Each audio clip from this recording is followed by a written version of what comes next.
तो देखो chapter 7 coordinate geometry.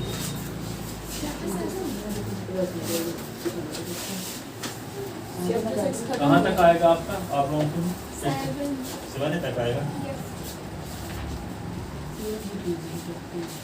खत्म हो गया ना, ये क्वेश्चन तो नहीं आएंगे आगे एक नंबर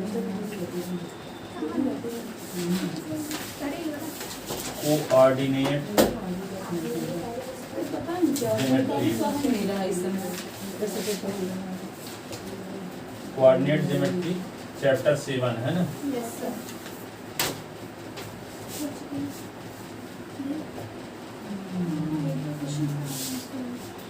तो कोऑर्डिनेट ज्योमेट्री में क्या है आता है, सबसे पहले सुन लो, दो प्रकार की लाइन होती है, एक को कहते हैं हॉरिजॉन्टल लाइन और दूसरे को कहते हैं वर्टिकल लाइन। तो हॉरिजॉन्टल लाइन को एक्स एक्सिस कहते हैं, वर्टिकल लाइन को वाई एक्सिस कहते हैं।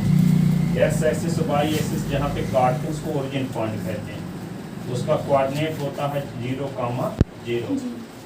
एक्स एक्सिस और वाई एक्सिस से जो सरफेस बनता है उसको प्लेन कहते हैं। क्या कहते हैं? प्लेन।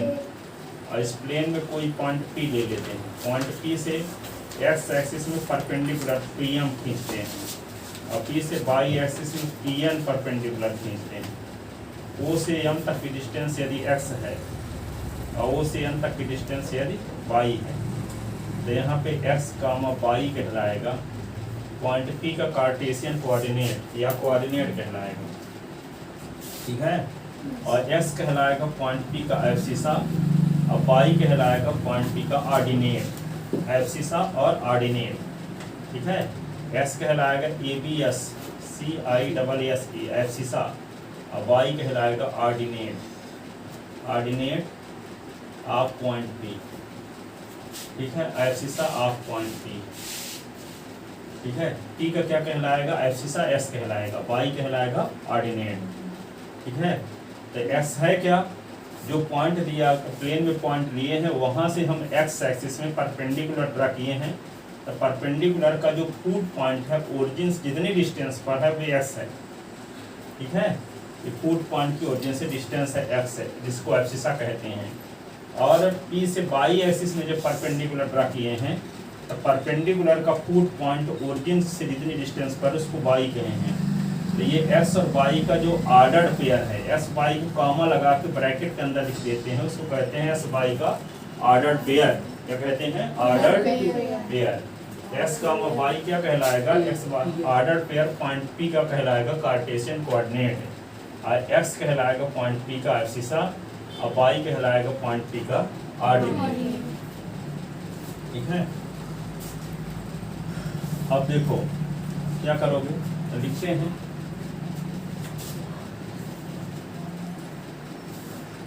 क्या लिखेंगे, let P X Y be N, let P be any point on the Cartesian plane, on the plane, let P be any point on the plane, draw PM perpendicular on OX और PN perpendicular on OY। PN OY में perpendicular है और PM X axis में perpendicular है, OX में ये O है। If O से M तक की डिस्टेंस X हो, O से N तक की डिस्टेंस Y हो, then S comma Y is called Cartesian coordinate of point P। It is denoted by P लिख देते हैं ऐसे X comma Y, where X is called abscissa of point P, of point P, और y is called ordinate of point P। S कहलाएगा point P का abscissa और y कहलाएगा point P का ऑर्डिनेट। ये पहला पॉइंट हुआ। सम इम्पॉर्टेंट रिजल्ट, पहला रिजल्ट ये है एक्स वाई क्या है और कार्टेशियन कोऑर्डिनेट क्या है।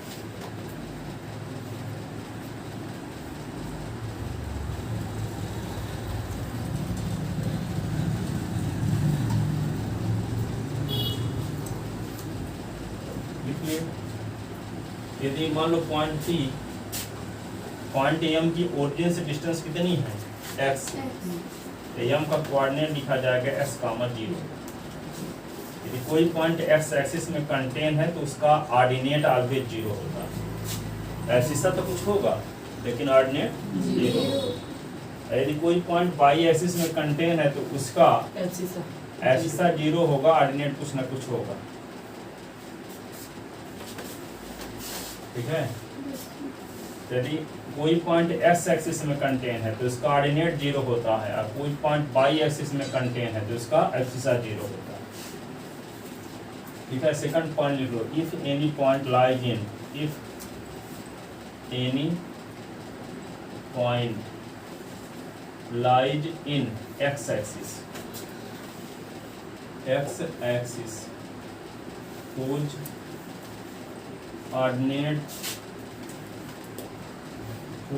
ordinate always will be 0। जैसे एम का कोऑर्डिनेट है एक्स एक्सिस में कंटेन है, एस कामा इसका 0 कोऑर्डिनेट हो। एम कहाँ कंटेन है? एस एक्सिस में, इसका कोऑर्डिनेट एस कामा 0, ऑर्डिनेट 0 है कि नहीं?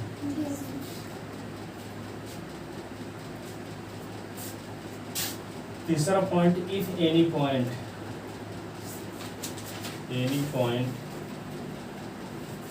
Lies in Y axis, if any point lies in y-axis whose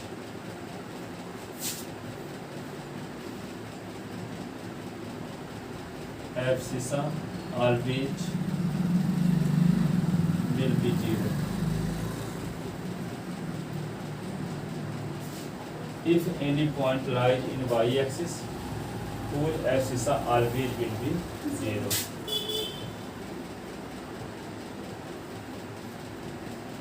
If any point lies in y-axis whose abscissa always will be 0। जैसे यहाँ पे एन कहाँ कंटेन है? y-axis में कंटेन है कि नहीं? इसका 0 कामा y ऐसे।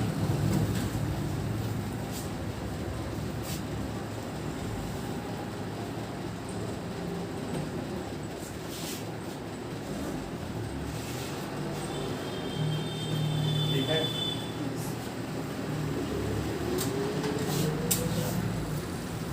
जो पॉइंट है, जिस पॉइंट का एब्सिसा और ऑर्डिनेट दोनों 0 होता है उसे क्या कहेंगे? Origin point.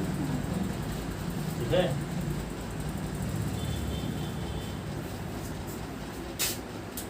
ये पॉइंट पूछ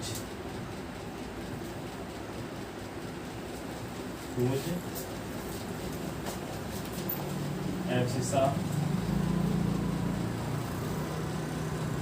and ordinate, point whose abscissa and ordinate both will be 0, then that point is called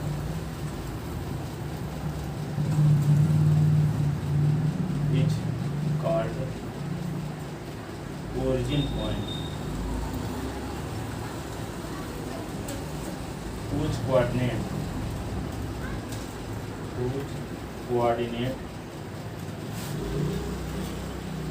और इसको डिनोट करके 0,0 लिखो। ओरिजिन पॉइंट तो ओ से डिनोट करते हैं, इसका कोऑर्डिनेट 0,0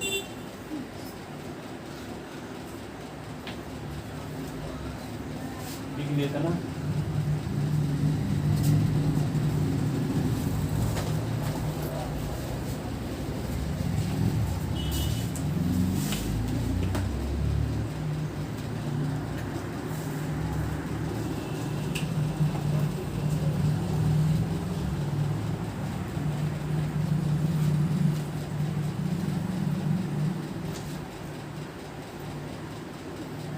अब देखो डिस्टेंस बिटवीन 2 पॉइंट, पांचवा पॉइंट लिखो, distance between 2 point.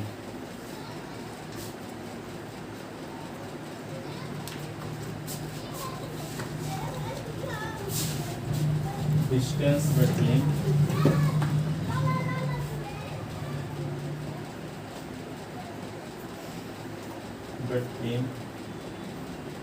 Two points, दो पॉइंट के बीच की डिस्टेंस। जैसे मान लो एक्स एक्सिस ये वाई एक्स, दो पॉइंट है, एक है टी एक है क्यू, दो पॉइंट है पी और क्यू, और उनके बीच की डिस्टेंस आपको निकालना। तो मान लो पॉइंट पी का कोऑर्डिनेट क्या है s1 y1 और क्यू का कोऑर्डिनेट क्या है s2 y2। पॉइंट पी से एक्स एक्सिस में हम परपेंडिकुलर खींचते हैं ऐसे, एक्स एक्सिस में पी एम, तो ये क्या हो गया पी एन, और ये P R.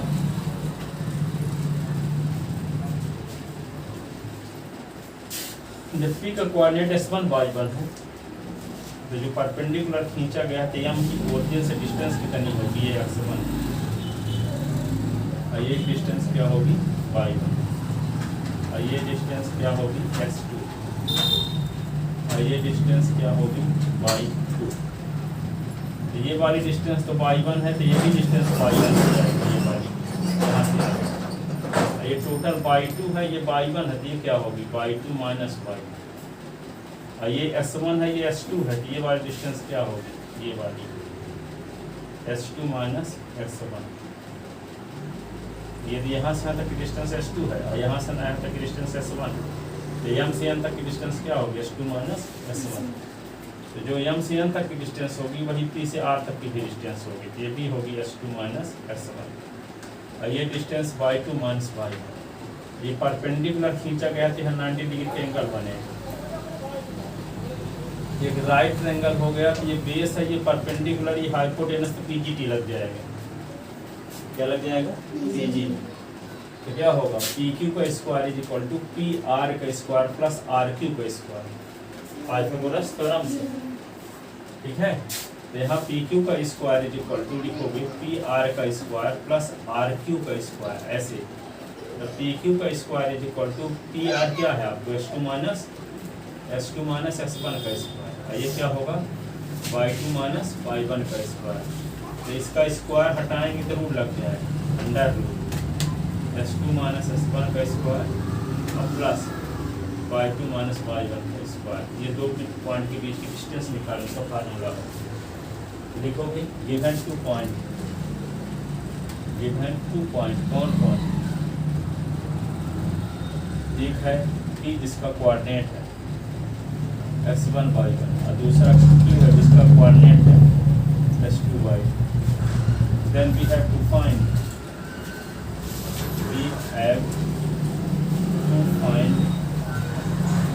the distance between P and Q, P और Q के बीच की डिस्टेंस आपको फाइंड करना है। और इसके लिए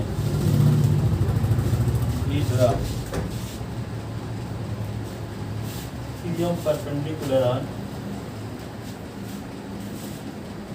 OX और QN परपेंडिकुलर ऑन OX और PR perpendicular on QN, PR perpendicular on QN। Clearly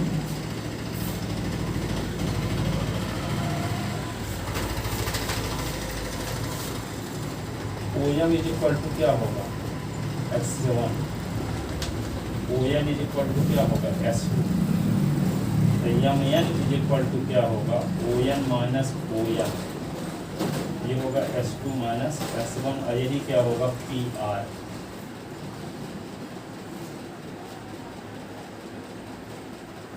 Mn की लेंथ किसके इक्वल होगी? Pr की लेंथ की इक्वल। और Pm इज इक्वल टू क्या हुआ? Pm is equal to y1 is equal to Rn। Rn भी y1 होगा। जैसे P से M तक की डिस्टेंस y1 है तो वही R से N तक की भी डिस्टेंस होगी y1। ठीक है। अब क्या होगा? Qn इज इक्वल टू होगा y2। तो निकालना होगा QR। तो QR इज इक्वल टू क्या होगा? Qn से Rn निकालो। तो Qn है y2, Rn है y1। ये हो गया QR। तो QR क्या होगा? y2 minus y1। अब PR कितना हो गया? h2 minus h1। In right triangle PRQ, in right triangle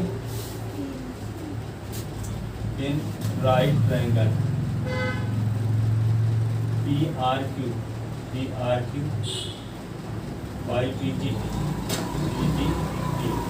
PQ का square is equal to PR का स्क्वायर प्लस RQ का स्क्वायर h2 माइनस h1 का स्क्वायर y2 माइनस y1 का square.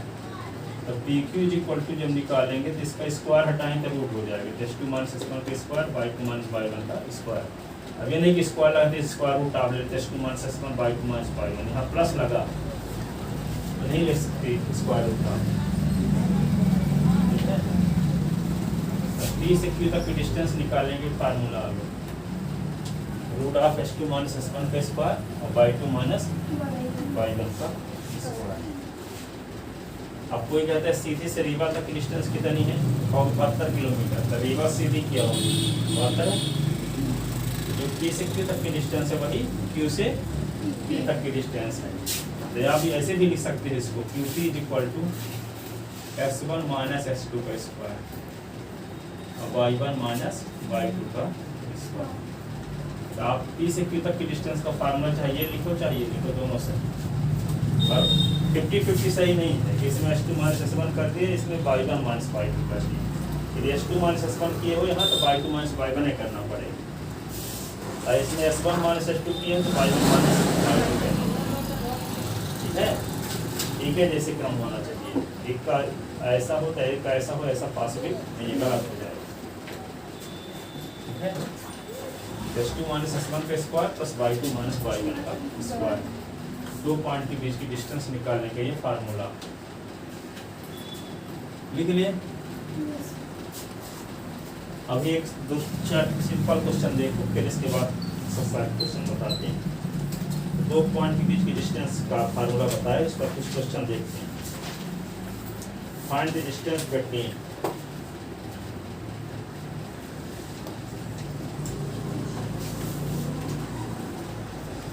find the distance between 2 points. Find the distance between 2 points. Number first में ये है P का coordinate दिया है s1 y1 के स्थान पे क्या दिया है 2 3 4 1 2 3 और Q h2 y2 के स्थान पे क्या दिया है 4 1। दो पॉइंट दिए गए P और Q, इनके बीच की डिस्टेंस निकालना। then we have to find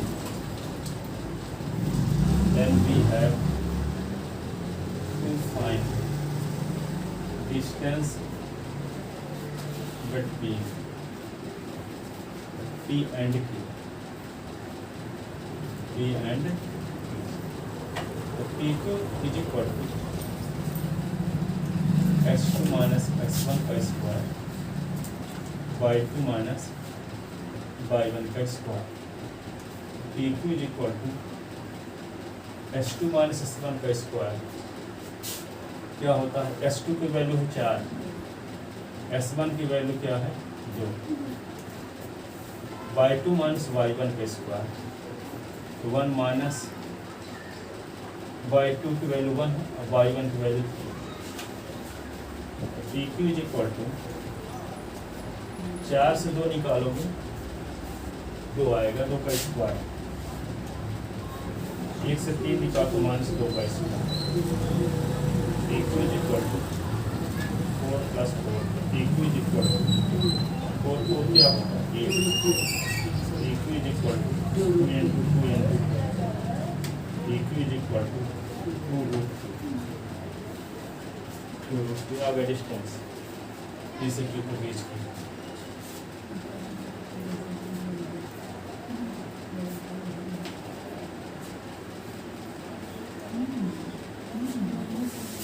इसी का दूसरा पार्ट है, P का कोऑर्डिनेट दिया है आपको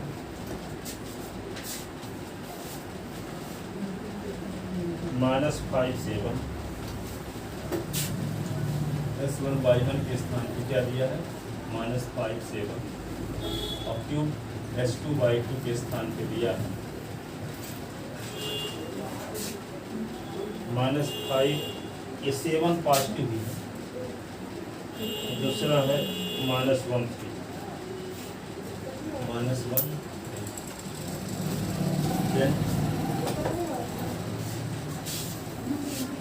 then we have to find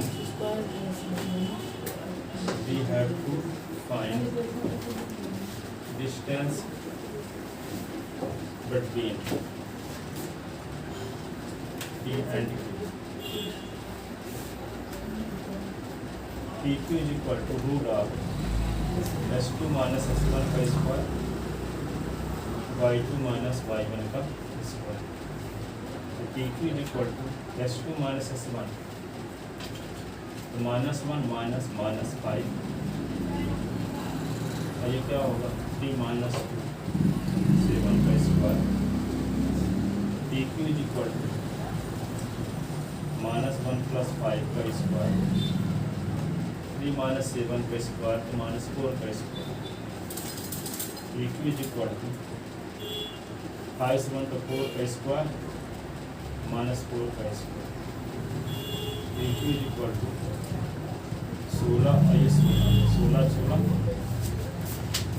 32। PQ is equal to 32 क्या लिख सकते हैं 2 into 2 into 2 into 2 into 2 rare बन रहा है इसका। यहाँ पे क्या होगा 2 into 2 √2 4 √2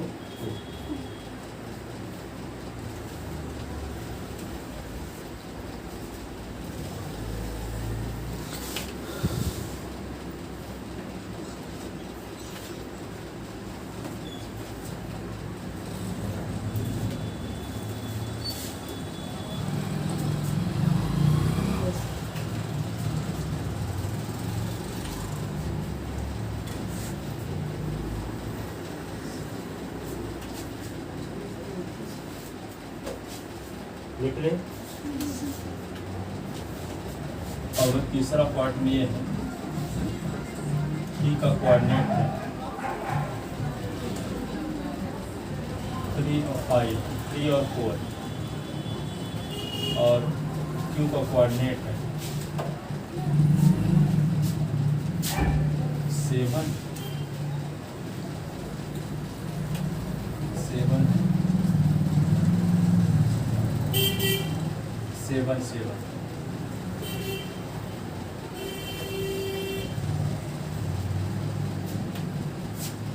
ठीक है ना। इनके बीच का डिस्टेंस निकाल तो क्या करोगे P को क्या मान लोगे आप x1 y1 और इसके स्थान पे 3 खोल दिया। अब Q को क्या मान लोगे S2 y2 और इसके स्थान पे क्या दिया 7 से। PQ की डिस्टेंस निकालने के लिए क्या करोगे root of S2 minus S1 का स्क्वायर y2 minus y1 का square. PQ is equal to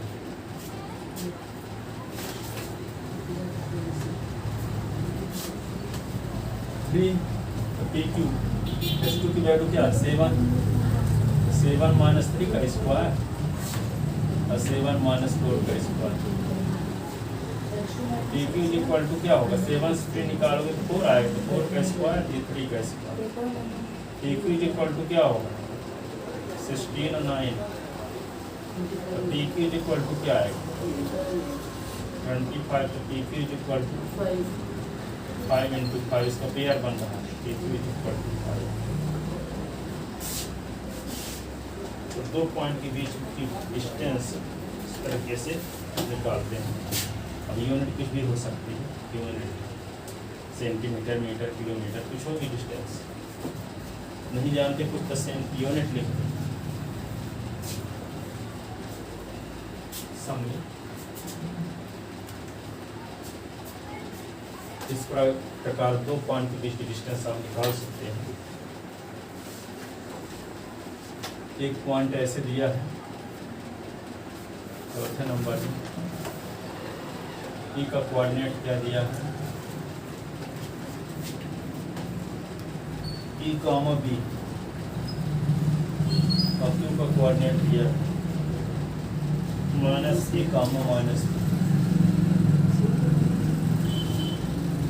B और क्यू के बीच की डिस्टेंस निकालें।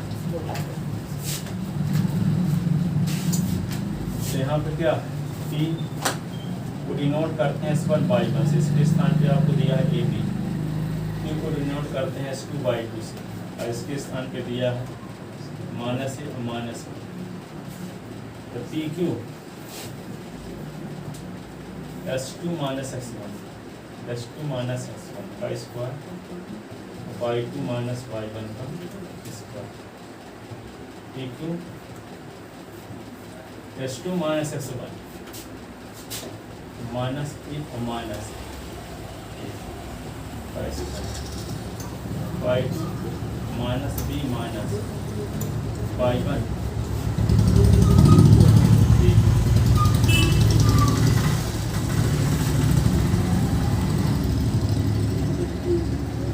माइनस 2 का स्क्वायर माइनस 2b का square.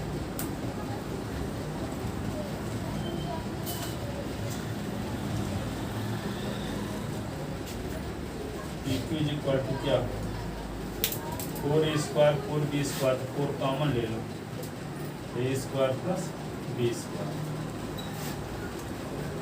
PQ is equal to क्या हो 2 into 2 a square plus b square को a प्लस b का होल स्क्वायर तो लिख नहीं सकते इसका पेयर बन रहा तो PQ इज इक्वल टू 2 तो बाहर आ जाएगा ये अंदर ही रहेगा a square plus b square. ये नहीं कहोगे कि स्क्वायर के स्क्वायर रूट आपने लिखे तो बी स्क्वायर को भी यहाँ पे प्लस लगा क्योंकि इसको ए प्लस बी का होल स्क्वायर तो लिख नहीं सकते। जब ए प्लस बी का होल स्क्वायर लिख सकते तब ना ए प्लस बी 2 बार होगा रूट के अंदर पेयर में से एक लिखा जाता है और ए स्क्वायर बी स्क्वायर को ए प्लस बी का होल स्क्वायर लिख नहीं सकते तो ये भी जो कमी है अभी इसलिए इसका आंसर इतना नहीं आएगा। कुछ लोग ऐसे लिख देते हैं 2 इंटू ए प्लस बी तो गलत रहेगा नॉट इक्वल इसकी वैल्यू ऐसा नहीं लिखा जा सकता।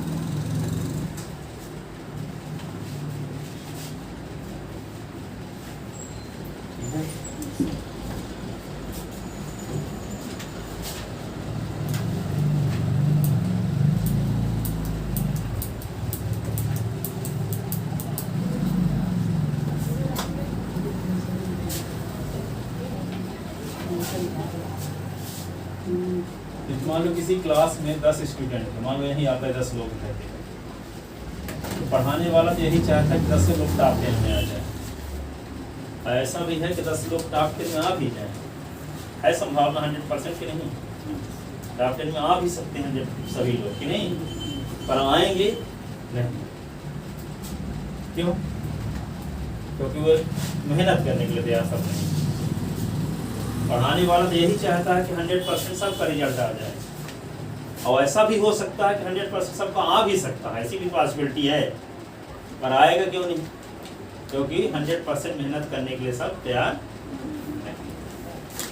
जैसे सचिन तेंदुलकर जहाँ सीखने जाता रहा होगा क्रिकेट एकेडमी ठीक है तो जो ट्रेनर रहा होगा सबको सेम एजुकेशन देता रहा होगा सबको सचिन बनाने की ही उसका गोल रहा होगा लेकिन बना एक ही ना एक ही 2 लोग बनते हैं। जैसे थिएटर ज्वाइन किया रहा होगा शाहरुख खान तो वहाँ के ट्रेनर क्या चाहते थे, वहाँ के थिएटर वाले, एकेडमी वाले, कि सब लोग टॉप पर पहुँचे, लेकिन वही आज तक फेमस शाहरुख खान देखो। तो कहने का मतलब ये हुआ, क्या होगा, जो प्रोसेस है सब लोग फॉलो करने के लिए तैयार नहीं। अब सबके लिए सिद्धांत तो है, अब 4 बजे उठ के पढ़ना है, 4 से 6 सोशल स्टडी पढ़ना है। अब कहोगे सो जाए थोड़ा, अब तो पेपर आज खत्म हुआ, ठीक है, तो सो गए तो हो गए। कुछ लोग पढ़ेंगे, जिनको टॉप 10 में लाए तो पढ़वे करेंगे। कुछ लोग कहेंगे नहीं, इनका स्ट्रांग गोल नहीं है, लगता है अभी 1 घंटे और सो लेते हैं, आधा घंटे और 5 मिनट और, ऐसे करते करते सुबह टाइम हो गया। कहने का मतलब सोशल स्टडी के टाइम पे खत्म, ठीक है।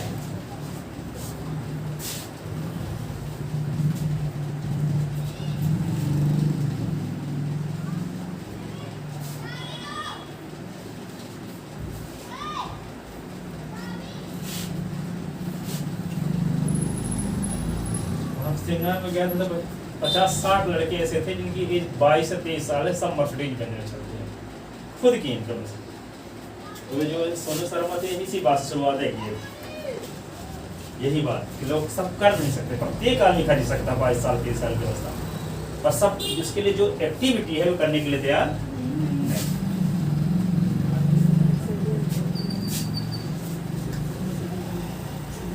अब तो जो 22 साल, यहाँ आजकल 25 साल 40 साल 35 साल के लड़के भीख मांग रहे हैं शिवराष्ट्र मोदी से, नौकरी मिल जाए, संविदा शिक्षक बन जाए या कोई नौकरी लग जाए। उसका दोष किसको दे रहे हैं, मोदी और शिवराज। और वो करते क्या है, 12 घंटे 16 घंटे में 10 घंटे मोबाइल में बिजी, 8 घंटे मोबाइल में बिजी।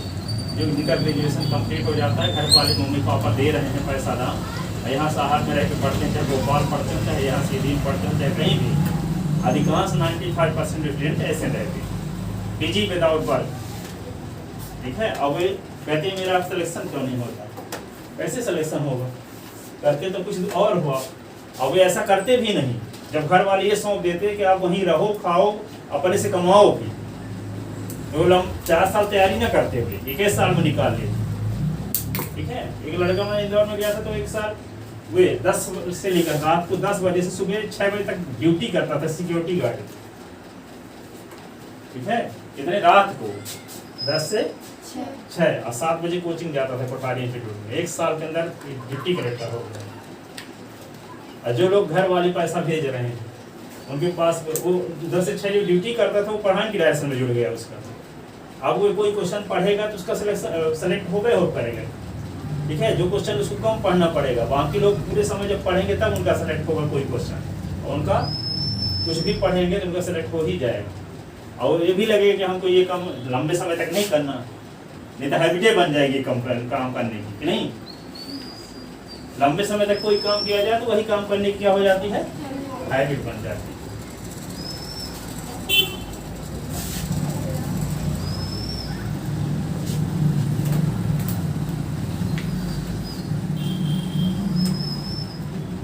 प्रकार जो काम करना क्या पड़ेगा, इसको संडे की क्लास में ऐसे डिसाइड करेंगे अभी, जैसे टेस्ट के 1 घंटे पहले क्या क्या करना पड़ेगा, ताकि आप लोग की 22 साल की अवस्था में करें, 55 लाख की आती है, ठीक है। तो हम भी जो इसमें और क्षेत्रों में क्या होता है, क्या आप सीखोगे, जब MBBS कर लोगे तब डॉक्टरी करो, ठीक है। इसमें आप सीखना शुरू करो, दूसरों को सिखाओ भी, दोनों से साथ साथ आगे जा सकते हो। आपके नीचे वाला अधिक मेहनत करे तो ऊपर चला जाएगा, नीचे वाला ज्यादा मेहनत करेगा तो वो ऊपर चला जाएगा, ठीक है, सीख करके, ठीक है। ये नहीं है कि अब हम आपसे सिखाना शुरू कर दिए तो जब हम पूरी डिग्री ले लेंगे तब फिर हम दूसरों को सिखाएंगे। आज जितना सीखे कल उसी दिन दूसरे को सिखा दो, आप जिसे सीखे दूसरे को सिखा दो, ठीक है। तो ऐसे एक दूसरे को सिखाते रहते सबकी, तो कोई आदमी आगे सब बढ़ता है। कोई चीज़ आप हासिल कर सकते हो, बशर्ते दूसरे लोग जो हासिल करना चाहते हैं उसे हासिल कराने में पर्याप्त मदद करते हैं। 1 रुपया किसी को कमाना सिखा देना अच्छा कि 1 रुपया देना अच्छा, कमाना सिखा देना अच्छा। तो जो आप सीखो दूसरों को सिखाओ, दूसरे को आगे बढ़ाओगे तभी आप आगे बढ़ोगे, ठीक है। तो किसी आम आदमी को पकड़ो और उसको उस लेवल का बनाओ, मर्सिडीज बेंज खरीदने लायक, ठीक है। तो उस लेवल का पहले अपने आप को भी बनाना पड़ेगा, तब ना दूसरों को बनाओगे। तो जब बनना प्रोसेस में रहो तो दूसरों को ले भी लो साथ साथ, आप भी सीखो, दूसरों को सिखाते भी रहो, तो सेम आगे चले जाओ। अब आप लोगों की एज क्या है, हम लोगों की एज क्या है? आप लोग 22-20 साल के अवस्था में आगे चले जाओगे, हम तो बहुत लेट हो चुके हैं, ठीक है। तो इससे प्रोसेस में आ जाओगे तो आपको और कुछ मिल जाएगा, इतने टारगेट मिल जाएगा, किताब पढ़ोगे, ड्रीम बड़े बड़े जागृत करोगे। जैसे मोदी जी क्या कर रहे थे, यहाँ पे शुरू में क्या करना जरूरी रहता है वो बताएं फिर एक बार में। जो आप करना चाहते हो उसकी लिस्ट बनाओ 24 घंटे में, फिर जो आप करते हो उसकी भी लिस्ट बनाओ। देखोगे तो आप 90% वे काम करोगे जो आप करने नहीं चाहते। कभी बोले थे ये बात है, लिस्ट बनाओ, आप टाइम टेबल बनाओ 4 से 6 क्या सोशल स्टडी पढ़ने की, सो गए तो वो भी लिखो 4 से 6 सो गए। फिर 6-7 या 8-6-7 पढ़ने के लिए क्या गोल बनाए, 6-7 पढ़ने के लिए इंग्लिश लिखे हो, 6-7 घूमने चले गए, उसको भी लिखे दो, ठीक है। अब 24 घंटे सोने से पहले आधा घंटे उसको देखो ना अपना बोलिए, क्यों नहीं लिखोगे? क्योंकि आपकी कमजोरी उसमें दिखेगी ना, किसी को दिखाना तो है नहीं, पर अपनी कमजोरी खुद ही नहीं लिख रहे। क्यों? क्योंकि उसको कमजोरी को लिखोगे तो सुधार होगा, और सुधारना तो हम चाहते नहीं हैं।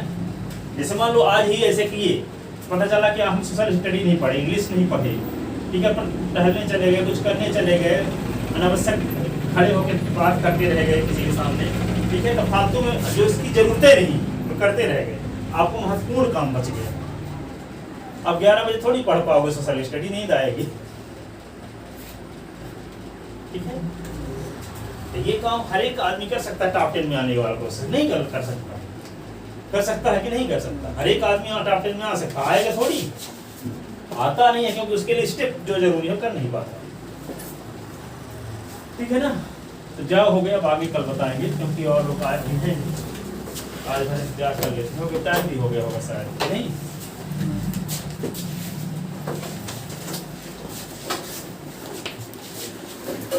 56 है।